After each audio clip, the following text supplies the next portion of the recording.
Hey Dolphins fans! Coming with the latest updates for you. Our team is gearing up for the upcoming matchup. In the meantime, we'll be covering a few topics. But before we dive into today's exciting update, don't forget to hit the like button and subscribe to the channel so you don't miss any updates on the Miami Dolphins.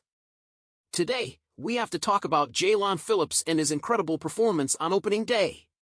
His return to the lineup was nothing short of spectacular, and there's a lot to analyze from his first game back. Alright, let's get to it. Jaelan Phillips, after being out since last November, came back with a bang in the season opener against the Jacksonville Jaguars. His impact was felt from the start, but the highlight of his game? That game-winning sack on Trevor Lawrence that essentially sealed the game for the Dolphins. With that defensive play, the offense took control and set up Jason Sanders for the game-winning field goal. But there's more to Phillips' performance than just that sack. Phillips played 34 snaps, which accounted for 64% of the defensive snaps, pretty impressive for someone who was coming off a serious Achilles injury.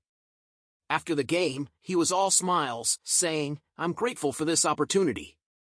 It's been a long road to come back from this injury, but I feel amazing.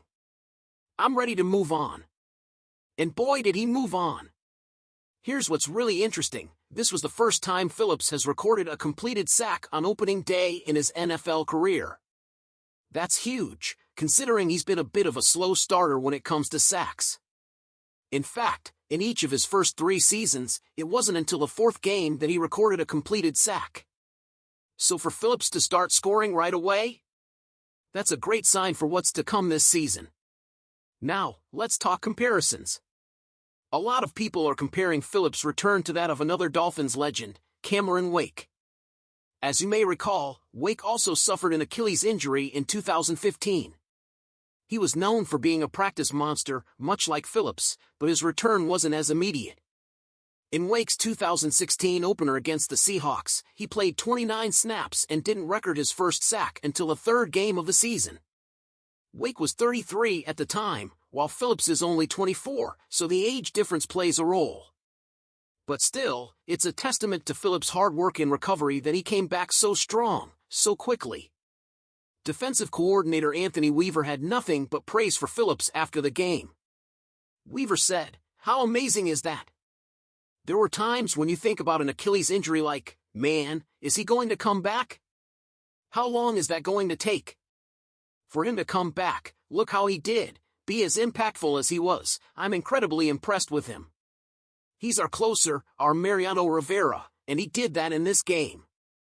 Asterisk, and you've got to love that comparison. Phillips really was the closer on that last defense. So what does this mean for the rest of the season? Well, Phillips has always been a bit of an erratic sacker, which means when he gets going, he keeps racking up sacks. If his Week 1 performance is any indication, he's on track to have a big year. With 5 games in the last 2 seasons where he's recorded at least half a sack, the sky's the limit if he can stay healthy. Dolphins fans, this is where I want to hear from you. What did you think of Jaelan Phillips' return? Do you think this is just the beginning of a successful season for him? Let me know in the comments below.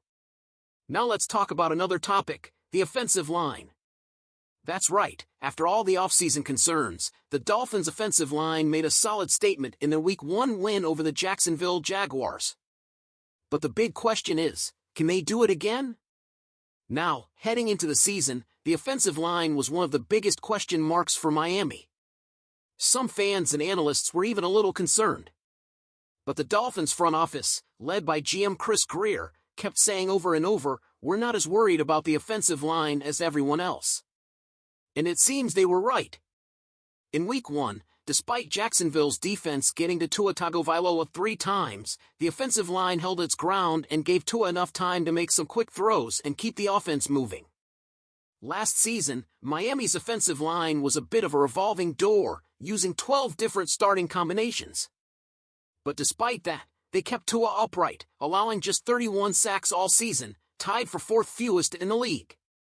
They also allowed the fewest QB hits in the NFL, with just 56. So, while the offensive line might not get the flashiest headlines, they've quietly been doing their job. Now, let's talk about the run game. One thing that really stood out on Sunday was head coach Mike McDaniel's confidence in the line when it came to short yardage situations. He dialed up fullback Alec Ingold not once, but twice on 3rd and 1 calls, and guess what? Ingold converted both times. Last season, the Dolphins rarely ran on 3rd and short, ranking 31st in the NFL in those situations. But on Sunday, McDaniel trusted the O-line, and they delivered. Let's break down some grades from Week 1. According to Pro Football Focus, Miami's offensive line did pretty well.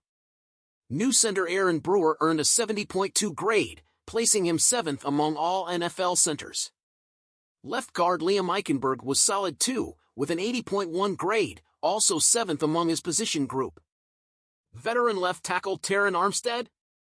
He was a beast, earning a 90.3, 3rd best among all tackles. And right tackle Austin Jackson came in at 80.5, putting him 9th among tackles. That's pretty impressive, especially when you consider that the Dolphins and the Eagles were the only 2 teams in the league to have both tackles in the top 10 for Week 1. Armstead spoke to the media about the line's performance, saying, "solid performance. Knocking some rust off early in the season still, got to get fully in football shape and get going and all that. I think as we progress through the season, you're going to see more and more of that." He's confident that this group is only going to get better, and that's what we want to hear heading into a tough Week 2 matchup. Speaking of Week 2, let's talk about the challenge ahead, the Buffalo Bills.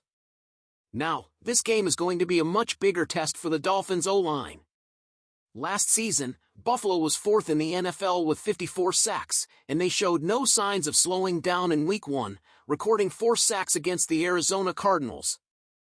Greg Rousseau, the former Miami Hurricane star, had 3 of those sacks, and he's had great success against the Dolphins in the past. In 6 games against Miami, Rousseau has recorded 5.5 sacks, 8 tackles for loss, and 18 total tackles. He's definitely someone the Dolphins will have to watch out for. And let's not forget about Von Miller, who's back for Buffalo after missing last season's games against Miami. Miller picked up a sack in Week 1, and he's always been a threat when facing the Dolphins, recording 1.5 sacks and 7 QB hits in 5 career games against Miami. Last season, the Dolphins' offensive line had mixed results against the Bills. In their home game, Tua was only sacked once, but when they traveled to Buffalo, they allowed 6 sacks. In the wild card game, the line gave up 4 sacks. So, if Miami wants to come out on top this time, they'll need to show they've improved. Dolphins fans, I want to hear from you. How do you think the offensive line will hold up against Buffalo? Do you think they'll build on their Week 1 performance, or will they struggle against the Bills' pass rush? Let me know your thoughts in the comments below. And don't forget to like the video and subscribe to the channel for more Dolphins news and updates. We've got a huge game coming up, and you won't want to miss our coverage. Fins up!